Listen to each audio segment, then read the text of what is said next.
O que impede você de ver Jesus? Seja bem-vindo ou bem-vinda, esse é o momento que temos de devocional, ouvir e agir. E eu quero convidar você, se você puder, abrir a sua Bíblia em Lucas, no capítulo 19.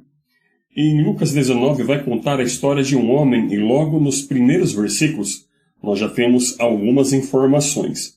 Então, olha só o que diz Lucas capítulo 19, o verso 1 diz assim: Tendo Jesus entrado em Jericó, ia atravessando a cidade. Versículo 2.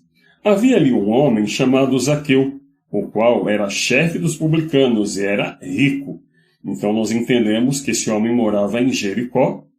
Esse homem era chefe de publicanos e ele era rico. Mas o versículo 3 diz assim: Este procurava ver quem era ver Jesus, e não podia, por causa da multidão, porque era de pequena estatura.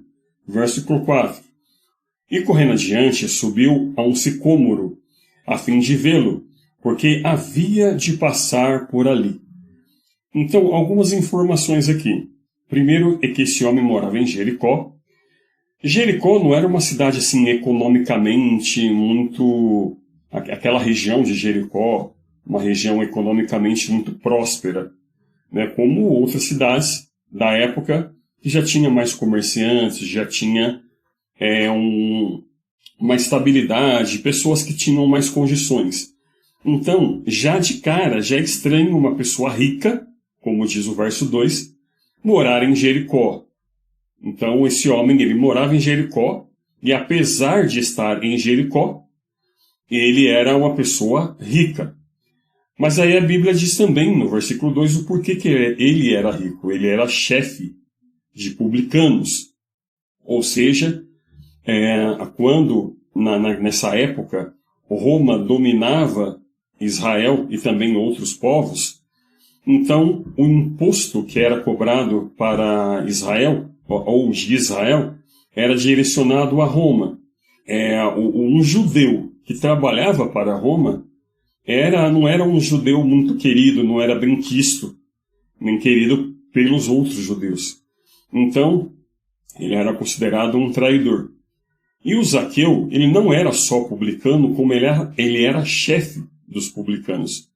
Então, ele tirava não só o imposto que era cobrado para pagar Roma, César e tal, mas também ele tirava uma parte para ele. Entende? Então, por isso, ele também era uma pessoa rica. E como eu sei disso? Nós vamos ver nos próximos versículos que ele vai dizer isso. Então, ele roubava de pessoas, e isso também mostra o porquê que ele era uma pessoa rica. Justifica a riqueza de Zaqueu por conta dele ser um ladrão. E a Bíblia diz que ele era um homem rico, um homem que morava ali. E aí, no verso 3, diz que ele queria ver Jesus. Qual era a razão que ele queria ver Jesus? Porque ele ouviu falar de Jesus, muitas coisas, e ele queria ver esse Jesus, conhecer Jesus. Só que ele tinha dois impeditivos, duas barreiras que ele tinha. A primeira barreira era uma multidão. Para ter acesso a Jesus, não que Jesus não é acessível, mas para ter acesso a Jesus já era muito difícil por conta da multidão. A multidão que cercava Jesus e era muito grande, então para chegar até Jesus já era algo muito ruim, muito difícil, o acesso até Jesus, por conta da multidão. Outra coisa que impedia ele de ver Jesus era por conta da sua estatura, que a Bíblia diz que ele era um homem pequeno. E claro que a Bíblia não vai dizer isso só para destacar que ele é um homem pequeno, baixo, ou anão, ou tinha algum tipo de problema nesse sentido.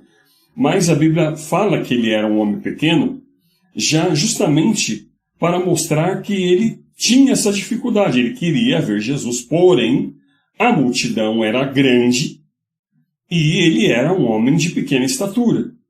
Então, essas duas situações impedia ele de ver Jesus.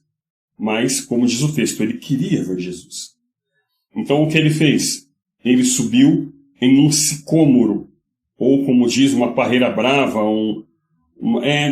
depende da versão que é lida, vai ter ali o figueira brava, parreira brava, sicômoro, enfim. Ele subiu em uma árvore que não é própria para subir, não é cômoda para ser escalada, para ser subida. Mas ele subiu, porque ele queria ver Jesus.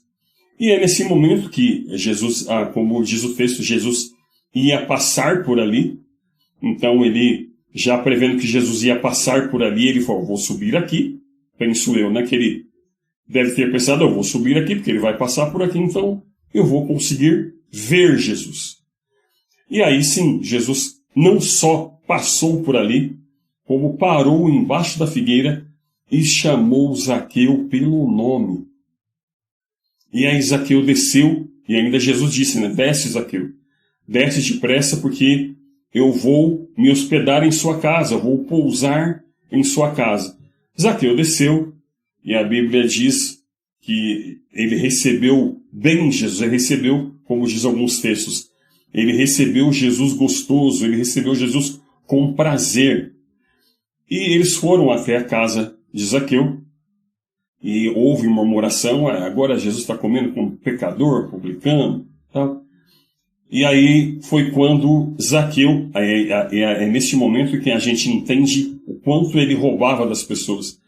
Porque ele diz para Jesus, Jesus, se eu tenho defraudado alguém, eu vou restituir 4 vezes mais. Tudo o que eu roubei, o que eu defraudei, o que eu fiz com outras pessoas, eu vou devolver. Eu vou devolver 4 vezes mais. Mas não parou por aí. Ele também, e mesmo assim ele ia ficar muito rico, né? Mas não parou por aí. Ele também estava disposto a não só pagar pelo que ele fez, mas também de ajudar pessoas. Aí já não era mais uma dívida, né? Aí já não era mais o que ele estava devendo. Não, eu estou devendo, eu estou pagando. Tudo bem? Se eu estou devendo, se eu roubei, eu estou devolvendo.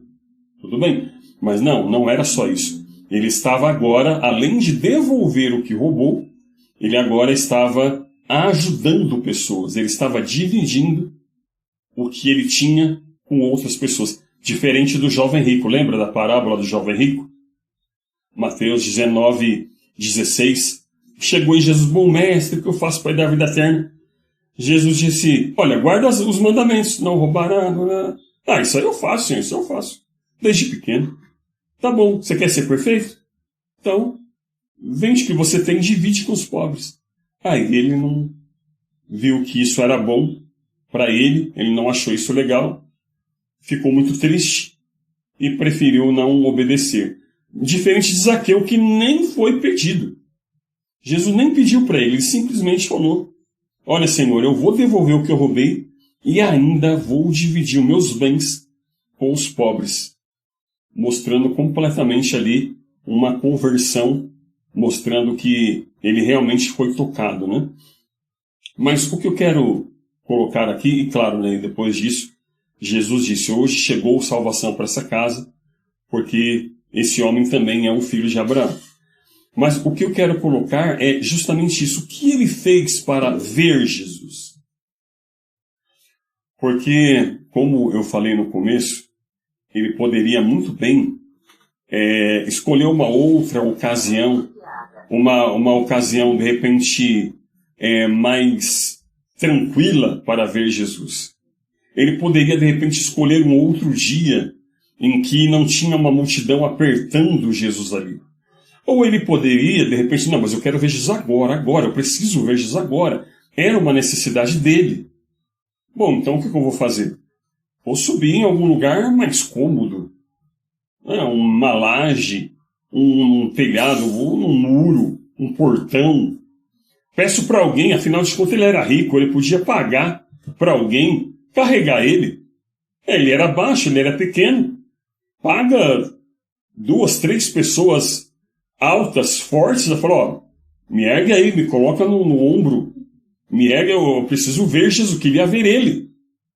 Ele tinha outros meios, de repente, mais tranquilos para ver Jesus, mas não. A necessidade dele ver Jesus fez com que ele tomasse uma atitude rápida, emergencial, uma atitude necessária. E é isso que eu gostaria de fazer você pensar e que você refletisse. O que você está fazendo para ver Jesus? Não, sabe o que é? Quando eu tiver um tempinho, eu vou ver se nesse feriado, vou ver se nas minhas férias. Não, peraí. Você quer ver Jesus? Você quer encontrar com Jesus? Você quer que ele vá em tua casa, que ele habite em tua casa? Qual é o recurso que você está usando? Não, assim, eu só estou esperando, eu vou aproveitar que eu vou casar, aí depois que eu vou casar, eu vou conversar com a esposa, a gente vai ver se procura uma igreja. Não, é que eu vou mudar, né? Eu estou para mudar agora e só arrumar a casa, e aí depois, não, eu vou ver Jesus sim. Só estou esperando dar uma folguinha aqui, é que eu estou com umas probleminhas aí, né, para resolver. Eu estou esperando resolver uns probleminha pessoal aí, mas depois eu vou ver. Com certeza eu vou sim. Eu vou buscar Jesus. Eu vou ver Jesus sim, com certeza. Não. Zaqueu, ele quis ver Jesus. E a sede dele ver Jesus, dele querer ver Jesus, fez ele tomar uma atitude necessária para aquele momento. Talvez não foi a melhor decisão dele de subir em uma figueira brava, em uma parreira brava. De repente não era muito cômodo a situação. Não era confortável a atitude que ele tomou. Não era uma atitude talvez tão confortável, tão boa. Mas era necessária. E eu quero que você pense isso, porque na nossa vida, algumas decisões, elas não são tão assim, tranquilas, tão confortáveis, mas são necessárias. São decisões que devemos tomar. E você lembra que essa devocional é ouvir e agir. Eu estou falando para a tua vida espiritual, para decisões que você tem que tomar na sua vida espiritual, posições que você tem que ter, você tem que se posicionar, não ficar esperando acontecer alguma coisa. É agora, você tem que tomar uma decisão, mas eu estou também falando da sua vida, do seu dia a dia, em situações, em decisões que também você tem que tomar. Não esperar acontecer alguma coisa. Jesus está passando. Jesus está passando e eu preciso ver. Ele vai passar e eu vou acabar perdendo a oportunidade de ver. Jesus está passando. O que eu vou fazer? Dá um jeito. Você não vai deixar Jesus passar. Dá um jeito. Então, se a oportunidade está passando, dá um jeito. Tome uma decisão. Mas faça alguma coisa. E Zaqueu fez, e o que aconteceu? Essa atitude de Zaqueu, que não foi uma atitude confortável, mas foi uma atitude necessária. Resultou em quê? Em conversão, em transformação e, consequentemente, em salvação. Então pense nisso. Que o Espírito Santo fale ao teu coração e você possa entender e perceber que há coisas na nossa vida, há momentos na vida que decisões são importantes e necessárias. E através dessas decisões, coisas grandes e maravilhosas vão acontecer. Que o Senhor te abençoe e te guarde, e eu espero você em nossa próxima devocional. Deus abençoe e até a próxima.